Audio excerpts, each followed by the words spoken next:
vamos ao assunto. O presidente Lula definiu o diplomata André Correia do Lago como presidente da COP30, terá lugar em novembro em Belém. O diplomata assume e tem um desafio enorme, que é como vai ser depois do presidente americano assumir, e um de seus primeiros atos foi tirar os Estados Unidos do Acordo de Paris. Confira. André foi o principal negociador do Brasil nas últimas 2 cúpulas climáticas. O diplomata era o secretário de Clima, Energia e Meio Ambiente do Ministério de Relações Exteriores desde o início do 3º mandato do presidente Lula. O diplomata defende um pacto nacional para garantir a unidade dos interesses brasileiros durante a COP30. 10 meses antes do início do evento, Correia do Lago já esbarra em dificuldades na preparação do encontro.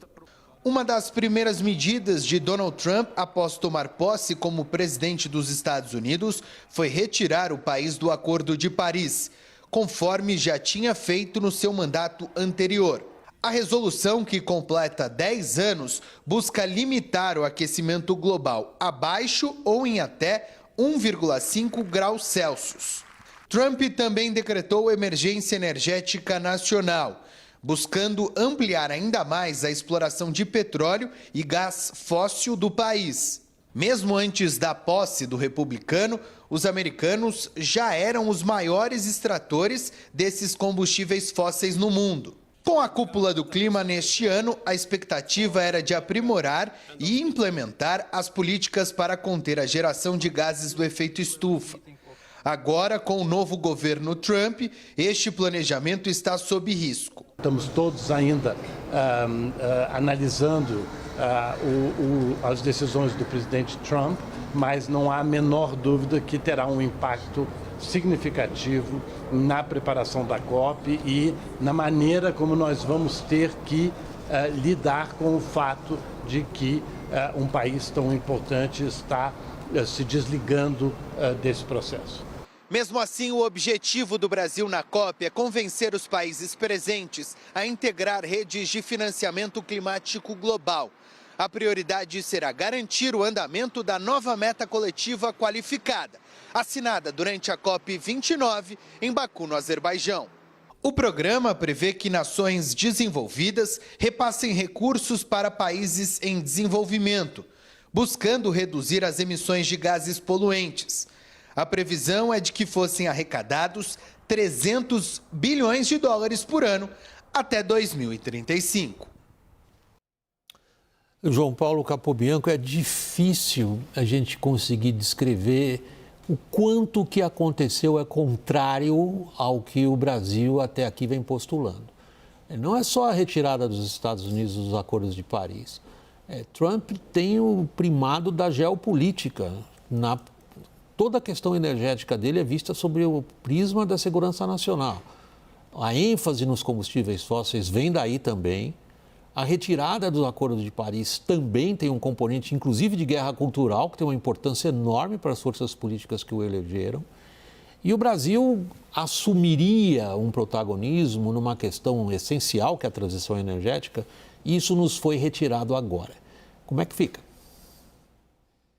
Olha, William, é evidente que essa posição dos Estados Unidos, como bem disse o embaixador Correia do Lago, é muito grave. Isso gera uma inquietação, isso desmobiliza de alguma forma e pode, inclusive, estimular outros movimentos nessa direção. Então, o desafio colocado é um desafio enorme, realmente.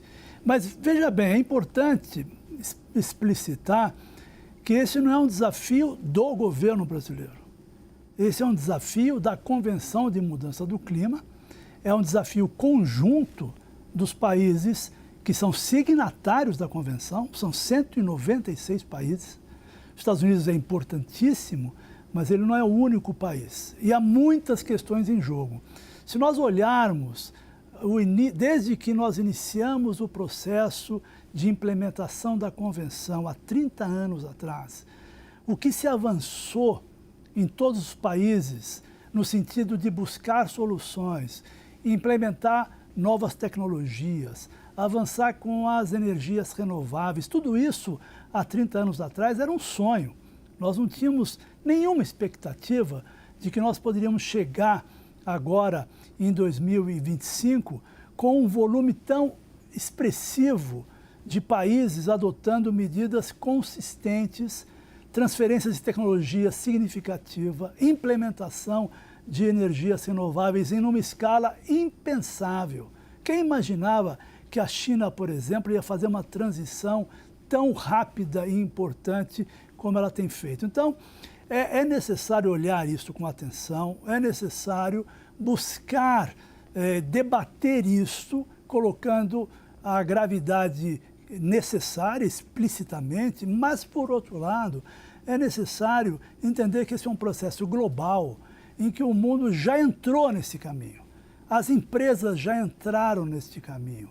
Muitos estados americanos, inclusive, que é uma federação muito bem constituída, já estão num caminho de transição.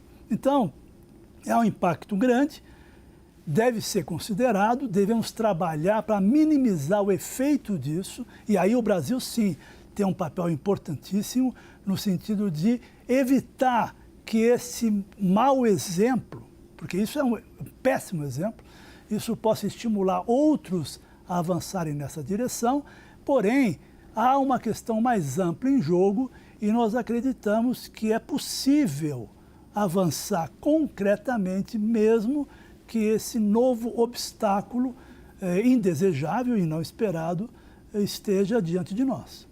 Lorival.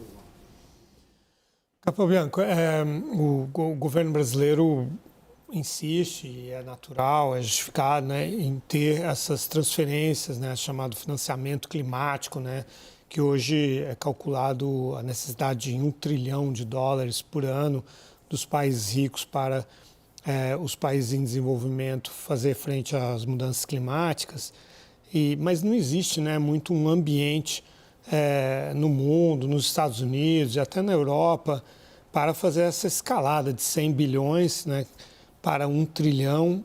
E, como eu digo, é natural que continue insistindo, mas quais são as outras ferramentas que o governo está construindo para ter alternativas para combater as queimadas, que representam quase a metade das nossas emissões, e também para gerar receitas na Amazônia, onde vivem 29 milhões de pessoas, para que elas possam ser remuneradas pela proteção da floresta e não pela destruição da floresta. Qual é a visão estratégica do governo brasileiro para além de pedir dinheiro ou de cobrar dinheiro dos países ricos? Olha, Lorival, como presidente da COP, o Brasil tem a responsabilidade de colaborar, articular, promover o ambiente de negociação favorável para que se avance na busca do aumento do aporte de recursos financeiros da comunidade internacional para os países pobres que precisam de recursos para fazer a sua adaptação às mudanças do clima, que já estão ocorrendo, já se constitui uma realidade, e implementar medidas de mitigação. Então, o esforço para elevar o volume de recursos disponível no sistema internacional para a transição para uma economia de baixo carbono deve ser perseguida, e nós, como presidente da COP, com a responsabilidade de colaborar para liderar esse processo, não vamos nos furtar disso, vamos seguir trabalhando na busca da elevação dos recursos que agora, em Baku, no Azerbaijão, foram comprometidos 300 bilhões de dólares por ano, né, até 2035, mas a meta era de 1 trilhão e 300 bilhões de dólares. Portanto, estamos longe da meta estabelecida, vamos seguir trabalhando com isso. Do ponto de vista do Brasil, nós temos aí várias iniciativas sendo implementadas. Acho que a mais óbvia e que todos já podem verificar e perceber o resultado é uma redução expressiva no desmatamento. Nós tivemos redução expressiva na Amazônia, mas também nos outros biomas. No Cerrado tivemos uma redução muito importante, tivemos redução no Pantanal, na Mata Atlântica, estamos aí trabalhando para avançar na Caatinga e na região do Pampa. Mas, ou seja, a nossa maior fonte de emissão, que é o desmatamento, está sendo enfrentada. Tivemos o gravíssimo problema dos incêndios o ano passado, que são consequência exatamente de uma seca absolutamente extrema, resultado de alterações climáticas, conforme todos os cientistas e institutos de pesquisa demonstram, mas também avançamos em novos mecanismos que pretendemos implementar com força. Fizemos isso no Pantanal, conseguimos reverter a tendência de incêndios no Pantanal e vamos expandir essa experiência agora para todos os biomas a partir deste ano, inclusive com a aprovação da lei do manejo integrado do fogo pelo Congresso Nacional. Então nós temos ferramentas e, além disso, a sua pergunta é bastante extensa, mas tentando ser conciso, nós temos aí, apresentamos para a comunidade internacional um novo mecanismo de financiamento, que é o Florestas Tropicais para Sempre, que envolve uma ação internacional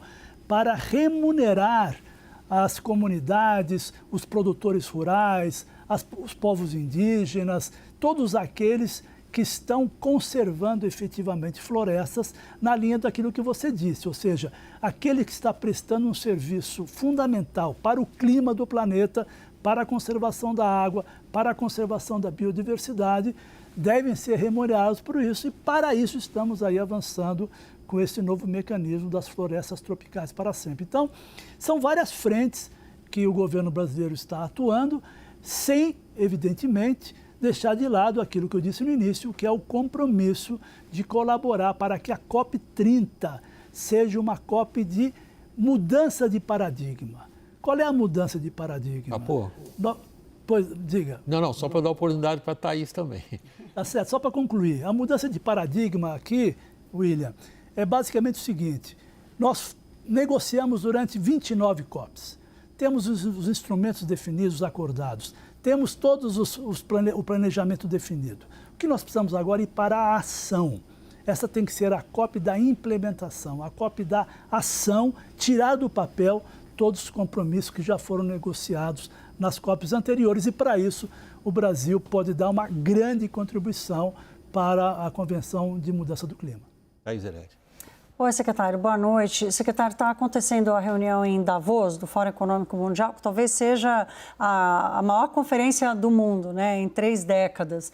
E ela perdeu completamente a importância. Nem o Brasil mandou gente importante para lá para fazer esse debate. É claro que a COP tem um outro elemento, que é o elemento do meio ambiente, mas há uma desmobilização para os debates globais.